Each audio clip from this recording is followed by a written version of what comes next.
दोस्तों आज की कहानी है बहू तुम घर में तनख्वाह दोगी तो तुझे खाना मिलेगा। दोस्तों कहानी शुरू करने से पहले अगर आपने हमारे चैनल को सब्सक्राइब नहीं किया है तो सब्सक्राइब कर लीजिए ताकि आपके पास पहुंचे हर नया वीडियो।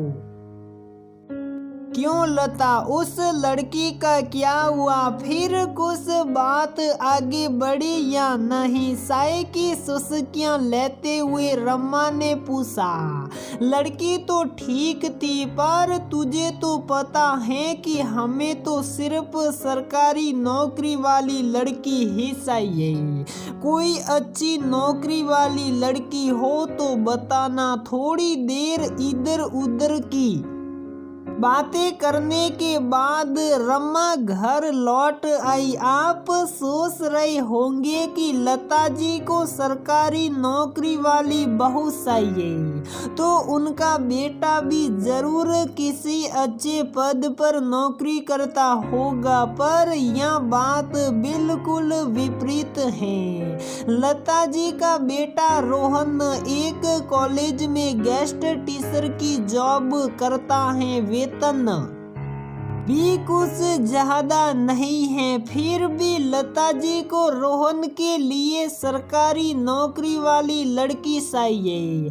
एक से बढ़कर एक अच्छे रिश्ते रोहन के लिए आए पर उन्होंने ठुकरा दिए। उनकी एक ही शर्त की लड़की तो नौकरी वाली ही होनी चाहिए। लता जी के पति एक बड़े पद से रिटायर्ड हो चुके हैं। बेटे की तो नौकरी लग नहीं पाई, बहू की नौकरी होगी तो समाज और रिश्तेदारों में नाक ऊंची हो जाएगी और शान बनेगी सो अलग। लता जी की यही सोच थी। लता जी को रोहन के पिताजी ने बहुत समझाने की कोशिश की। ये फालतू की जिद बेकार है, हमें तो बस सिर्फ अच्छी बहू चाहिए। पर लता जी अपनी झूठी शान के आगे जिद छोड़ने को तैयार न थी। ये क्या बात हुई? खुद का लड़का कुछ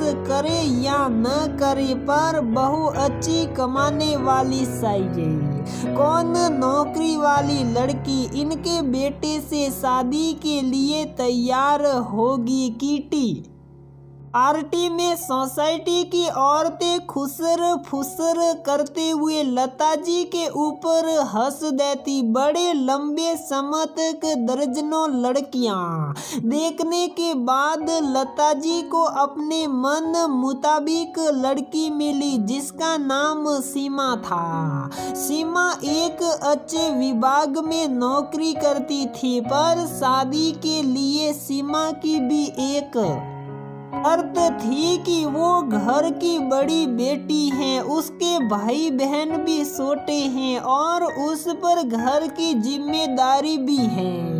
इसलिए जब तक उसका भाई अपने पैरों पर खड़ा नहीं हो पाता है वो अपने मायके का खर्चा वैसे ही करेगी जैसे अभी तक करते आई हैं। अगर आप सहमत हो तो ही मैं शादी कर सकती हूँ। लता जी किसी भी स्थिति में रिश्ता हाथ से नहीं जाने देना चाहती थी, इसलिए सीमा की शर्त मान ली गई और बड़े धूमधाम से सीमा बहू बनकर ससुराल आ गई। शादी के बाद भी रिश्तेदारों का आना जाना लगा था। लता जी बड़े इतराते हुए कहती, लाखों में एक पसंद ढूंढ के लाई हूँ अपने बेटे के लिए। महीने के 50,000 कमाती हैं। इधर सीमा भी खुश थी, उसे भी तो ऐसा ही ससुराल चाहिए था जहाँ से वह अपने मायके का भी ख्याल रख सके। शुरू के कुछ दिनों तक लता जी सीमा को पलंग से भी नीचे पाँव न धरने देती, सब कुछ कमरे में ही पहुंच जाता। अब सीमा काम पर जाने लगी थी। सुबह जल्दी जाने के चलते घर के कामों में कुछ मदद न करा पाती और अक्सर ही शाम को भी लेट ही हो जाता था। फिर भी जितना बन पड़ता वह हर संभव लता जी का हाथ बटाने की कोशिश करती, पर हर बार ये संभव न हो पाता। फिर भी लता जी कुछ न कहती। शादी के 6 महीने निकल चुके थे। आखिर लता जी का ये दिखावा कब तक चलता। एक रोज मौका देखकर सीमा से बोल पड़ी, बहू तुमने मुझे अभी तक तनख्वाह लाकर नहीं दी। तनख्वाह? कौन सी तनख्वाह मम्मी जी? क्यों, तुम काम पर जाती हो तो तनख्वाह नहीं मिलती क्या? 6 महीने होने को आए और अभी तक एक बार भी तुमने मुझे पैसे लाकर नहीं दिए। पर मम्मी जी, भला आपको मेरी तनख्वाह की क्या जरूरत? घर के सारे खर्चे तो मैं और रोहन मिलकर उठा ही रहे हैं और बची हुई सैलरी मुझे अपनी माँ को देना होती है। और वैसे पापा जी, अपनी पेंशन तो आपके हाथों में देते ही हैं। अगर आपको कुछ काम के वास्ते चाहिए तो मैं आपको निकाल कर दे दूंगी, पर यदि आप हर महीने मेरी तनख्वाह अपने हाथ में चाहती हैं तो ये मुमकिन न हो पाएगा। तुम्हें मैं इसलिए ब्याह कर नहीं लाई कि सुबह शाम मुफ्त की रोटियां तोड़ो। अगर मेरे घर में रहना है तो अपनी पूरी कमाई मुझे ही देनी होगी और अब से अपने मायके भी पैसे भेजने की जरूरत नहीं। शादी के बाद बहू का फर्ज सिर्फ ससुराल तक रहता है। मायके वालों का कोई हक नहीं बनता तुम्हारे पैसों पर। माफ कीजिए, पर ये बात मैंने शादी से पहले ही साफ बता दी थी। मेरे पिताजी नहीं हैं, इसलिए मेरे मायके की जिम्मेदारी मेरे ही ऊपर है। वैसे भी मेरी कमाई में अपनी मर्जी से जहां चाहे वहां दे सकती हूँ, सीमा ने कहा। अब तक रोहन और बाबूजी भी कमरे में आ चुके थे। देखा रोहन, अपनी पत्नी को तेरी माँ से कैसे बात कर रही है। एक तो कुछ काम भी नहीं करती, ऊपर से अपनी तनख्वाह देने से भी मना कर रही है। रोहन कुछ बोलता उससे पहले ही बाबूजी बोल पड़े, सीमा को तुम ही पसंद करके बहू बनाकर लाई थी।